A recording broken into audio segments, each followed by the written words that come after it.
నమస్కారం దుర్గా కుమార్ గారు. నమస్కారం సుధాకర్ గారు, మన వీక్షకులు కూడా నమస్కారం. తాజాగా ఏపీ రాజకీయాల్లో సరికొత్త చర్చకైతే తెరదీయటం జరిగింది.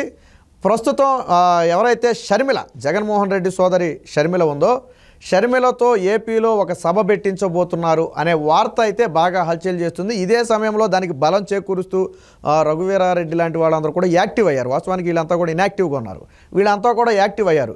సో వచ్చే ఎన్నికల్లో అసలు తన ఉనికి ఏంటో తెలుసుకునే ప్రయత్నంలో భాగంగా కాంగ్రెస్ పార్టీ షర్మిలతో వైజాగ్లో ఒక భారీ బహిరంగ సభ ప్లాన్ చేస్తుందని చెప్పి వార్త వస్తుంది.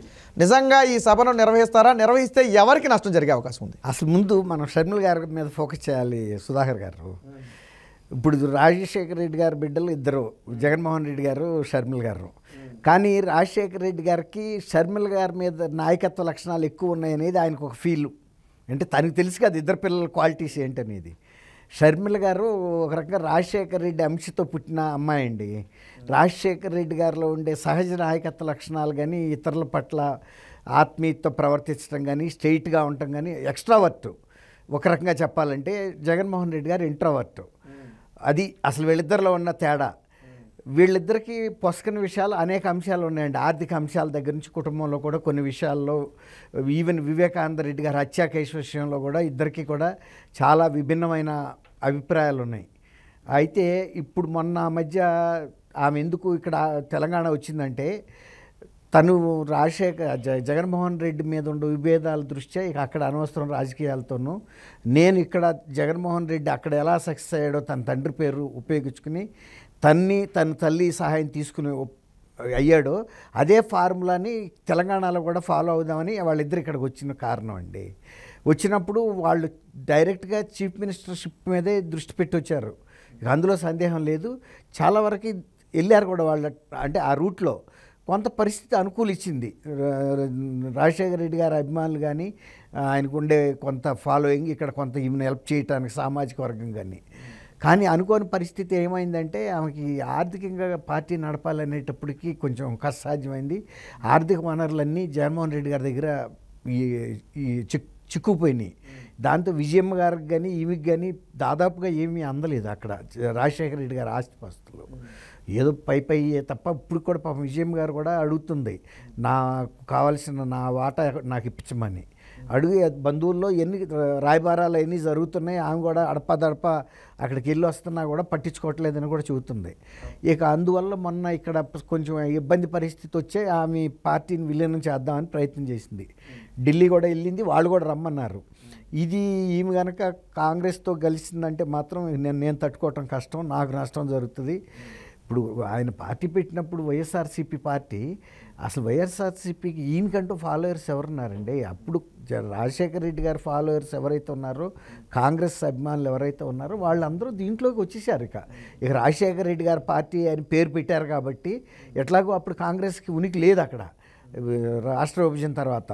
అప్పుడు వాళ్ళు దీంట్లోకి వచ్చేసారు కాబట్టి ఈ వచ్చిందంటే మాత్రం రాజశేఖర రెడ్డి డిటో ఒక కార్బన్ కాపీ లాగా ఉంటుంది. ఈమె మాట తీరు కానీ, ఈమె వ్యవహారం కానీ, అప్రోచ్ కానీ ఆయనకన్నా కూడా ఎక్కువ ఆకర్షణ చేయగలుగుతుంది అనే ఉద్దేశం మీద ఈయన కొంచెం అక్కడున్న క్వార్టరీకి కొంచెం విషయం చిమ్మాడు. ఆయన దగ్గర డబ్బులకి కొత్తగా ఉందండి.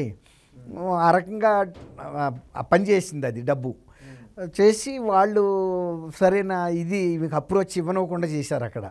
ఇంతలోకి ఈమె కూడా కాస్త ఈగోయిస్టిక్ కదా, నన్ను ఢిల్లీ రాక పిలిచి మీరు ఇదంతా చేస్తున్నారంటే దీని వెనకాల ఎవరున్నారో నాకు తెలుసు, ఇక ఇప్పుడు ఈ పరిస్థితుల్లో నేను ఇక్కడ ఏం చేయలేను అర్థమైపోయింది అన్న. మళ్ళీ నాకు ఇక్కడ కూడా బ్రేక్ వేసాడని. ఇక అప్పుడు ఇక ఆమె ఇది టైం కాదు అంటే అంటారు కదా, అవకాశం రాలేదు, టైం కోసం ఎదురు చూస్తుంది. వెంటనే వెనక్కి తిరిగి వచ్చేసింది ఆమె.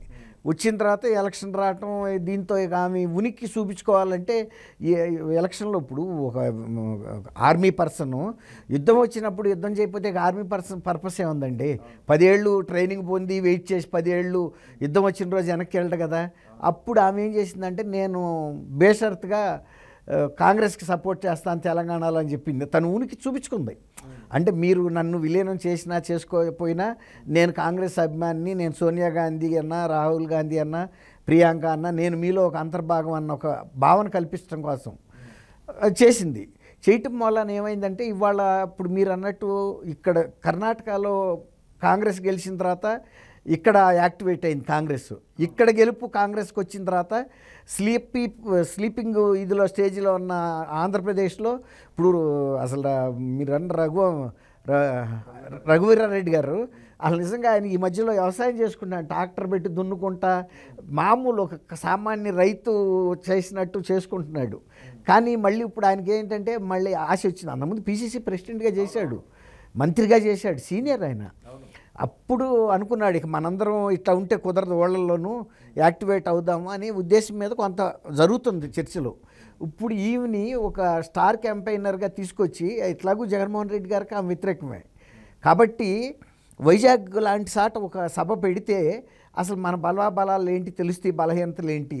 ఇప్పుడు ఈ ఆపర్చునిటీని అతనికి ఇవ్వటం ఎందుకు, కనీసం ఒక 5-6% కనుక ఈ షేర్ కనుక కాంగ్రెస్సే కదండి మొత్తం అంతా, జగన్మోహన్ రెడ్డి ఓటర్స్ కానీ అభిమానులు కానీ షేర్ చేసి చీల్చుకోగలిగితే కొన్ని సీట్లు కనుక తెచ్చుకుంటే ఇటు తెలుగుదేశం వచ్చినా అటు వైఎస్ఆర్సీపీ వచ్చినా కూడా అంగ్లాగా మనం కింగ్ మేకర్ అవ్వచ్చు. ఇంకోటి ఏంటంటే కనీసం ఒక 100-110 స్థానాల్లో పోటీ చేస్తే అసలు కాంగ్రెస్ గురించి మళ్ళీ చర్చ అయితే నియోజకవర్గాల్లో మొదలవుద్ది కదండి. ఒకప్పుడు కాంగ్రెస్ అనేది నాలుకల మీద ఆడేది జనాలకి.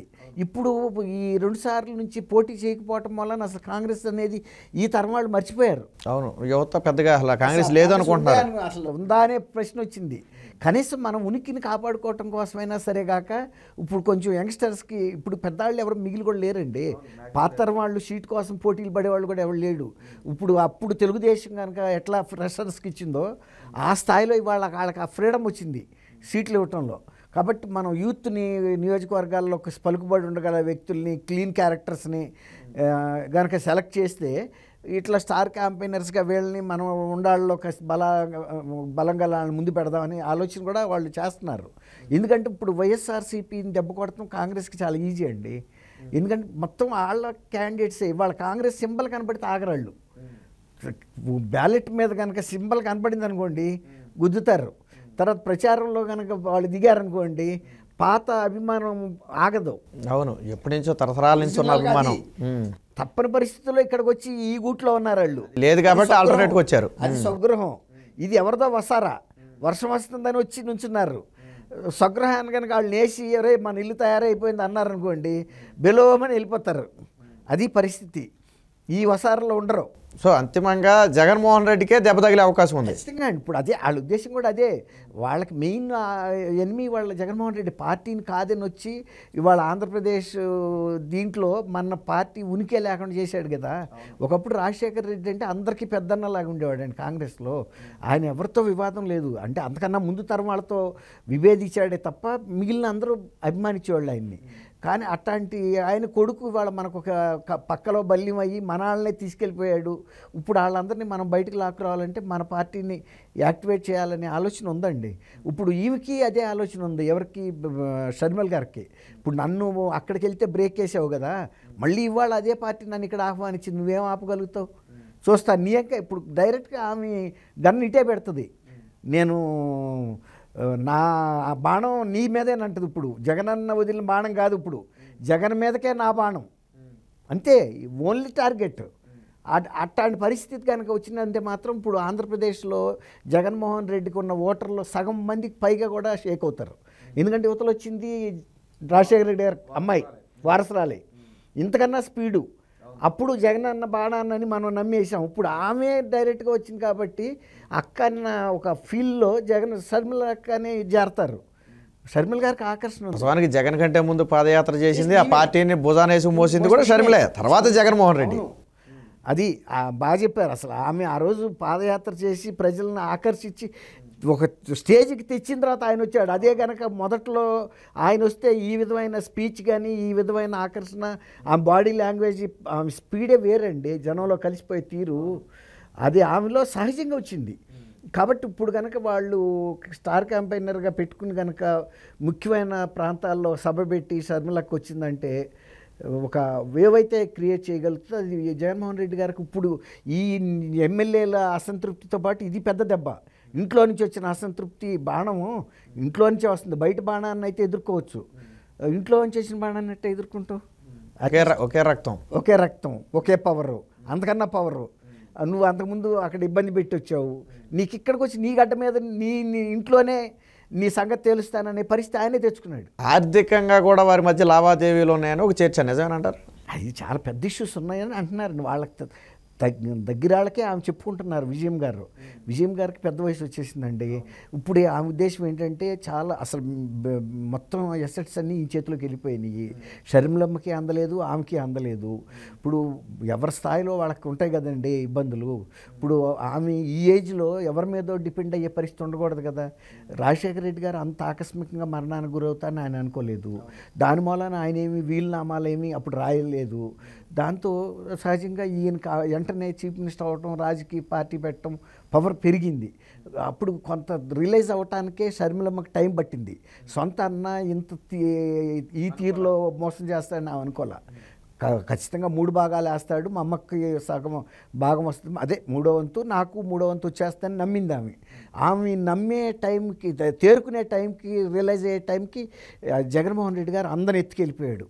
ఆమెను ఏ రకంగా అయినా ఇబ్బంది పెట్టగలిగిన దశకి వెళ్ళిపోయాడు. ఇప్పుడు విజయం గారే దగ్గర బంధువుల దగ్గరికి వెళ్ళి ఇప్పుడు బాలినేని వీళ్ళ దగ్గర చెప్పుకుంటున్నారంటే, ఇవాళ బాలినేని గారి పరిస్థితి వేరు. ఒకప్పుడు జగన్మోహన్ రెడ్డి గారి దగ్గరికి వెళ్ళి ఒక్కొక్క కుటుంబం అంటే బంధువుగా వెళ్ళి చెప్పగలడు. ఇవాళ బాలినేనికే ఇంటర్వ్యూ దొరకని పరిస్థితి.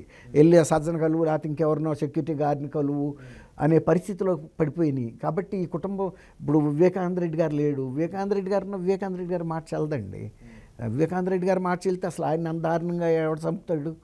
కాబట్టి వాళ్ళ దీనిలో రాయబారం చేయగలిగిన వాళ్ళు కూడా ఎవరు ఉండరండి ఆర్థిక అంశాల్లో.